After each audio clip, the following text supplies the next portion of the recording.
Bueno, vamos a tocar ahora el tema de la conservación de la cantidad de movimiento lineal P. En el video anterior vimos cómo el impulso de una fuerza provoca, para una partícula afectada, provoca lo que es la variación de la cantidad de movimiento. Ahora vamos a plantear dos partículas de masas M1 y M2 que están interactuando con fuerzas que cumplen el principio de acción y reacción entre una y otra, y que no hay fuerzas exteriores aplicadas, que son las únicas fuerzas que están siendo aplicadas a cada uno de los cuerpos. Una fuerza 1-2 de interacción, supongamos que sean de atracción, una fuerza F2-1, que sería la fuerza sobre la masa 2 debido a la presencia de la carga de la masa 1, que en principio, desde el punto de vista de la cinemática, en forma independiente, pueden estar cada una de ellas con un vector velocidad, llamemos V1 y V2, no tiene por qué coincidir con la dirección de las fuerzas, las velocidades, en principio en un problema de desarrollo espacial. Y vamos a considerar un estado inicial. Entonces le sacamos la foto y le decimos: esta es la V1 inicial, la V2 inicial, y contemplemos el hecho que el problema evoluciona, la cinemática, el movimiento, y que las condiciones dinámicas permanecen inalterables, que son las fuerzas de interacción las únicas que incluso estas fuerzas pueden variar, pero son siempre fuerzas entre las dos masas. Entonces, después quedará el problema en un estado final con las mismas masas, seguramente en otras posiciones, con otras velocidades. Entonces, evoluciona. En cualquier momento vale que F12 es igual más F21, o sea, F12 es igual a menos F21, y que la suma de las fuerzas entonces es igual a 0.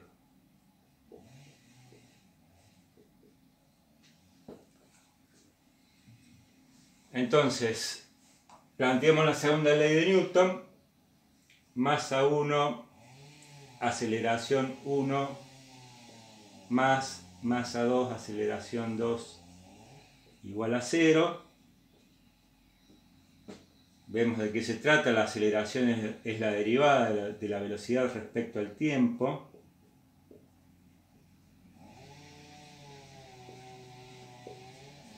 Igual a 0. Y acá diferencial t lo podemos eliminar porque, visto desde el punto de vista del cociente incremental, es como que estuviera dividiendo la misma variable ambos miembros, ambos términos. Entonces, si se quiere, algebraicamente es lo mismo, y es como si sacáramos denominador común diferencial t y lo pasamos para el otro lado multiplicando a 0, se cancela. Entonces me queda una ecuación M1 diferencial velocidad 1 más M2 diferencial velocidad 2 igual a 0. Entonces es una ecuación diferencial que puedo integrar ambos miembros. El tema del desarrollo de la integral en cada término, diferencial V1 y diferencial V2, tiene el mismo tratamiento que vimos en el video anterior. Entonces esto me queda, acá la integral de 0 es 0, me queda M1, y los límites de integración van a ser entre el estado final y el estado inicial. Entonces me queda B1 final menos B1 inicial, la diferencia finita de la velocidad, el incremento finito, acá me queda M2, B2 final menos B2 inicial, igual a 0. Entonces, acá podemos distribuir M1 multiplicando cada término dentro del paréntesis y redistribuir porque podemos separar miembro a miembro lo que tiene que ver con el estado inicial y lo que tiene que ver con el estado final. Lo que tiene que ver con el estado inicial acá aparece con signo menos, pasa para allá como signo más. Entonces M1, B1 final, más M2, B2 final, es igual a M1, B1 inicial, más M2, B2 inicial. Recordando la definición de la cantidad de movimiento, esto es P1 inicial más P1 final más P2 final es igual a P1 inicial más P2 inicial. Y la suma de las cantidades de movimiento individual es la cantidad de movimiento total del sistema. Y como el estado inicial es arbitrario, lo que podemos sintetizar es que la suma de las cantidades de movimiento de las partículas que interactúan entre sí permanece constante. Entonces lo que podemos decir, y de ahí se deriva lo que se conoce como el teorema de la conservación de la cantidad de movimiento lineal, ¿no? De que P total, que es P1 para un sistema de dos partículas, P1 más P2, si no hay influencias exteriores, fuerzas exteriores, se mantiene constante. Entonces, esto es lo que dice el teorema de conservación de la cantidad de movimiento lineal. Esto, por ejemplo, esto es una relación vectorial, ¿no? Una igualdad vectorial. Supongamos el caso que la masa M2, supongamos el caso de masas puntuales que consideremos en un juego de billar, y M1 sea la bocha blanca que viene con una velocidad inicial, tiene entonces un P1 inicial, choca con la masa M2 y, digamos, en cambio de hablar de M1 por BI inicial, vamos a proponer una P1 inicial, que sería, si esta masa M2 está quieta, esta sería la cantidad de movimiento total del sistema de las dos masas, ¿no? Cuando choca, supongamos que lo choca así, perfilado de costado, de tal manera que haya una dispersión de las dos bochas. En el estado final, supongamos después del choque, la masa M2 tiene una P2 final, sale para un lado, y que la bocha blanca, después del choque salió direccionada en otro sentido, P1 final. Lo que se considera es que la P total inicial es igual al P total final. Entonces, el módulo de este vector va a ser igual a la componente, si acá desarrollamos un sistema de referencia cartesiano XY, la componente en X de la cantidad de movimiento total final es igual a la cantidad de movimiento, la componente en X de la cantidad de movimiento del sistema inicial. Entonces, este vector es igual a la suma de las componentes de estos dos vectores en X. Y las componentes en Y se anulan entre sí, porque inicialmente no había componente en Y, de la cantidad de movimiento lineal si consideramos un sistema de referencia donde el eje X coincida con la dirección de la cantidad de movimiento inicial. Entonces, en el práctico van a desarrollar toda una teoría de vectores. Acá lo importante es darse cuenta si va a trabajar en componentes cartesianos, en componentes angulares o circulares. Bueno, tomar en cuenta eso nomás.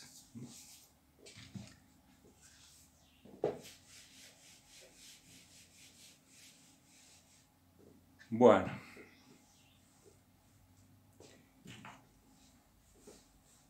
vamos a seguir desarrollando. Para empezar con el concepto del centro de masa, vamos a considerar, supongamos que,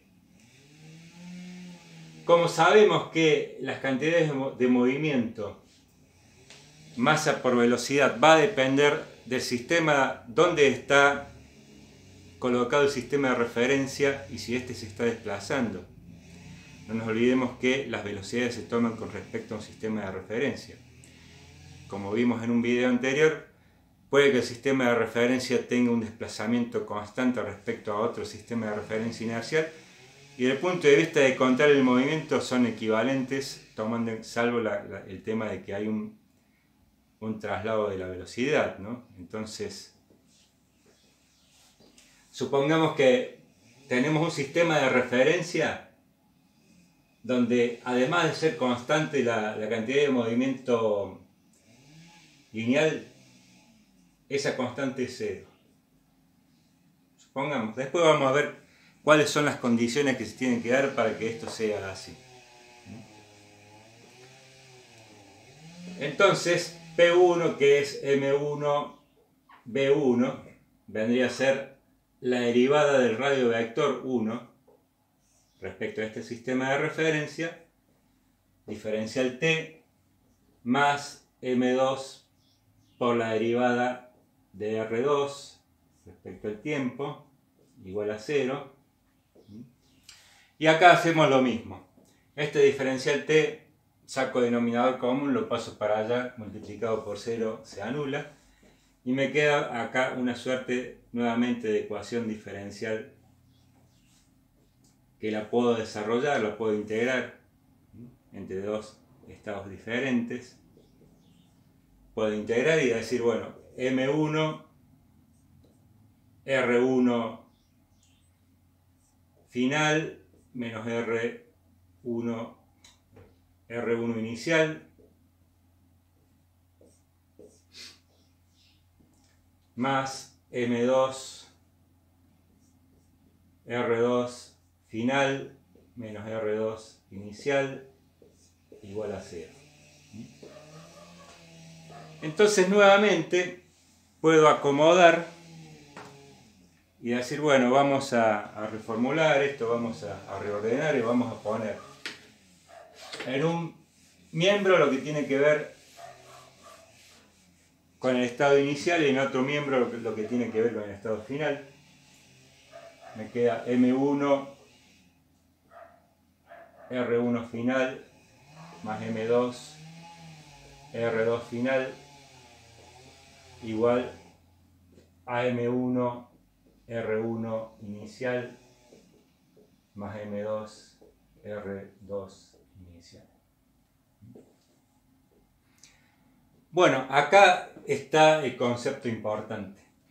Vamos a suponer que el estado inicial, los dos cuerpos estaban juntos respecto a este sistema de referencia. Y esa posición como que los dos cuerpos estaban unidos, imagínense que es como si representara un solo cuerpo. Entonces le vamos a llamar a esa posición respecto a este sistema de referencia especial centro de masa. Entonces, si planteamos R1 inicial igual a R2 inicial, los cuerpos juntos, le vamos a llamar la posición del centro de masa. Puedo acá sacar factor común y me queda, acá vamos a identificar la posición final como una posición generalizada. Directamente le vamos a llamar cualquier posición que puede ser en otro estado del movimiento del sistema. M1 R1 más M2 R2 igual a M1 más M2 por la posición del centro de masa. Entonces la posición del centro de masa es una ponderación con respecto a las masas y a las posiciones de las masas individuales.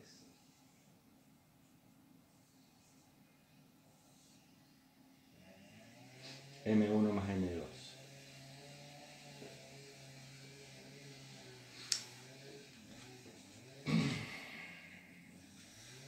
Bueno, ¿dónde estará la posición del centro de masa?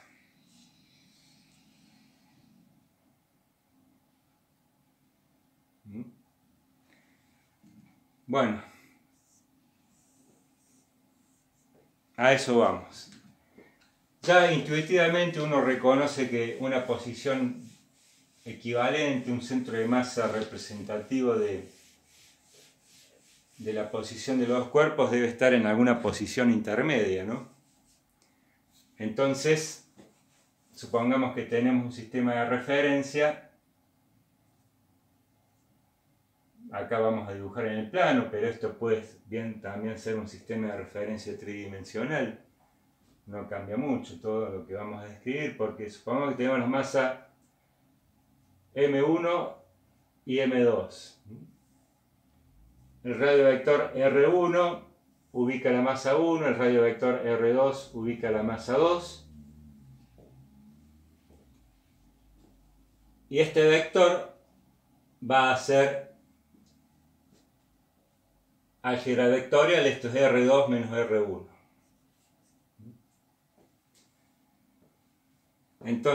Entonces, para identificar la posición del centro de masa, vamos a considerar una relación mu que sea la relación relativa de M1 con M2. Entonces, la posición del centro de masa, ¿dónde va a estar? M1, vamos a reemplazar M1 por mu por M2. Por R1 más M2 por R2 dividido M1 más M2, o sea, mu por M2 más M2. Bueno, álgebra. Acá sabemos que se puede cancelar M2 porque está en el numerador y en el denominador en todos los términos. Que saco factor común, lo puedo cancelar. Acá me queda mu más 1, ¿no? Entonces me queda la posición del centro de masa, mu por R1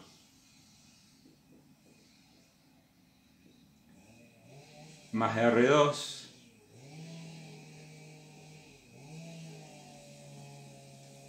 dividido mu más 1. Yo, para terminar de resolver esto, quiero que acá arriba me quede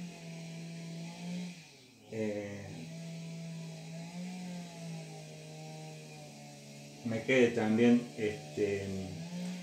me quede todo en función, porque en el numerador está el acomodamiento vectorial, ¿no? Me quede en función de R2 menos R1. Entonces lo que vamos a hacer en el numerador, sumar y restar mu por R2. No cambia nada.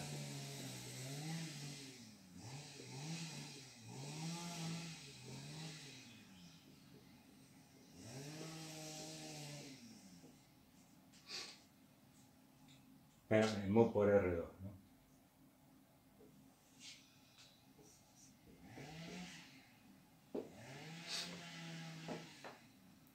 Entonces, ¿qué puedo hacer acá?